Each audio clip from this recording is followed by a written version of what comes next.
السلام علیکم ورحمۃ اللہ وبرکاتہ۔ آج کا سبق تختی نمبر 19 مد کا بیان، یعنی لیسن نمبر 19 مد کا بیان۔ مد کہتے ہیں کھینچنے کو، دراز کرنے کو، لمبا کرنے کو، دیر کرنے کو۔ اب چونکہ اس قاعدے کے تحت، اس قاعدہ کے وسیع جو اگزامپلس آئیں گے، مثالیں آئیں گے، ان مثالوں میں ہم جہاں مد ہوگا ایک الف سے زائد کھینچ کر پڑھیں گے، اور ایک الف سے زائد کھینچ کر پڑھنے کو ہی مد کہتے ہیں۔ ٹھیک ہے، اب چلیے مد کی کتنی قسمیں ہیں؟ 3۔ یہاں دیکھیں 1 2 3۔ ٹھیک ہے، نمبر 1 میں مد متصل ہے۔ کیا ہے؟ مد متصل۔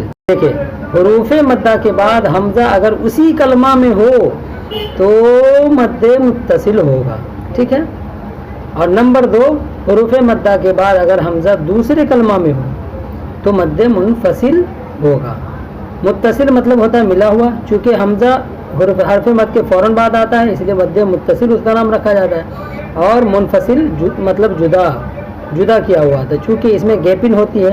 حمزہ حرف مد کے بعد فوراً نہیں آتا ہے بلکہ دوسرے کلمہ میں آتا ہے، اس کے لیے اس کا نام منفصل رکھا گیا ہے، مد منفصل۔ ٹھیک ہے، اب آگے چلیے نمبر 3 مد لازم۔ حروف مدہ کے بعد والے حرف پر اگر جزم یا تشدید ہو تو مد لازم ہوگا۔ سمجھ میں آیا نا؟ جی ہاں، یعنی جس لیٹر پر مد کا سمبل ہوگا تو آپ سمجھ جائیں گے کہ یہ مد والا حرف ہے، تو حرف مد کے بعد والے حرف پر اگر جزم ہو یا پھر تشدید ہو تو ان دونوں صورتوں میں کیا ہوگا؟ مد لازم ہوگا۔ ٹھیک ہے، ایک مد آپ نے پیچھے پڑھا تھا تختی نمبر 4 میں، تو وہاں حروف مدہ تو ان کو ایک الف کے برابر کھینچا جاتا ہے، لیکن یہاں کچھ الگ ہے۔ 1 اور 2 نمبر جو ہے مد متصل اور منفصل، اس کو ہم 2.5 الف سے 3 الف کے برابر کھینچ کر پڑھیں گے، یعنی 2.5 الف سے 3 الف کے تلفظ میں جتنا وقت لگے گا اتنی دیر کھینچ کر پڑھیں گے۔ نمبر 3 میں 3 الف سے لے کر 5 الف کے برابر کھینچیں گے، یعنی 3 الف سے 5 الف کے بولنے میں تلفظ کرنے جو وقت لگتا ہے اتنی دیر تک ہم اس مد کو کھینچیں گے۔ اوکے، سمجھ میں آ گیا ہوگا۔ اب آگے مثالوں کو ہم پڑھیں گے اور پھر سمجھیں گے اس میں مد کون سی مد کہاں پر ہے اور نہیں ہے۔ ٹھیک ہے، اعوذ باللہ من الشیطان الرجیم، بسم اللہ الرحمن الرحیم۔ پہلی لائن میں مد متصل کے ایگزامپلس ہے، اور دوسری لائن میں مد منفصل کے ایگزامپلس ہے، اور تیسری لائن میں مد لازم۔ تو مد متصل ہم پڑھتے ہیں۔ جاء، جیم الف زبر جاء، اوپر مد جاء، حمزہ زبر ا، جاء،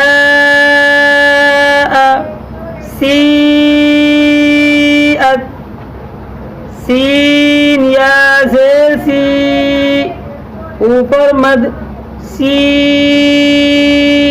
حمزہ تا زبر ات، سی ات، سو، سین واو پیش سو، اوپر مد سو، حمزہ پیش او، سو۔ اب مد منفصل کی مثالیں، فی امرنا، فا یا زیر فی، اوپر مد فی،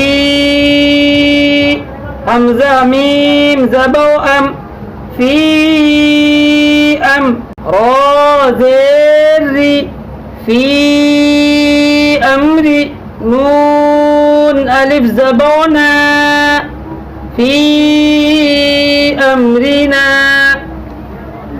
اس میں مد منفصل ہوگا۔ یہاں دیکھیں حمزہ دوسرے کلمہ میں آ رہا ہے، یہ دیکھ رہے نا، حرف مد یعنی یا کے اوپر مد ہے تو یہاں یہ حرف مد کہلائے گا۔ اب حرف مد کے بعد حمزہ اسی کلمہ میں نہیں ہے بلکہ دوسرے کلمہ میں آ رہا ہے۔ ٹھیک ہے، اور اوپر والی مثالوں میں دیکھ رہے ہیں حمزہ اسی کے ساتھ میں آیا ہوا ہے، اسی کلمے میں آیا ہوا ہے۔ ٹھیک ہے جی، لا الہ، لام الف زبر، لا، اوپر مد، لا حمزہ زیر ای لائی لام کھڑا زبو لا لا الہ ہا زبوها لا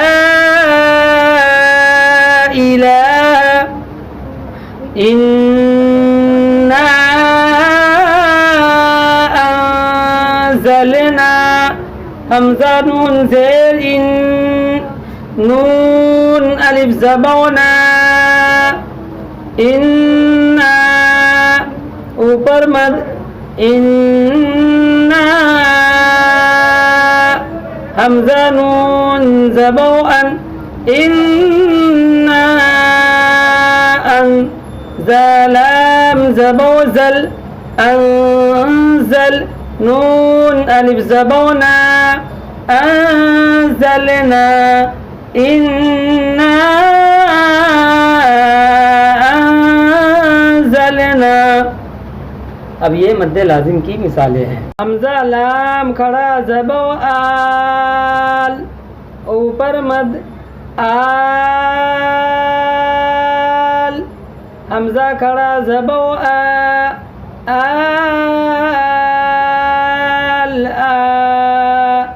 نون زبونا الآن حاجوك حا الف جیم زبو حاج اوپر مد حاج جیم واو پیش جو حاجو کاف زبوک حاجوک والصافات واو صاد زبو صاد فا کھڑا زبو صاف والصاف اوپر مد والصاف فا کھڑا زبو فا والصاف تا زیرتی والصافات.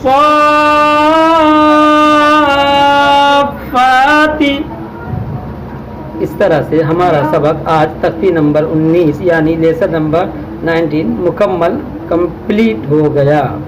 ٹھیک ہے، امید کرتا ہوں سمجھ میں آیا ہوگا. جزاکم اللہ خیرا والسلام علیکم ورحمۃ اللہ.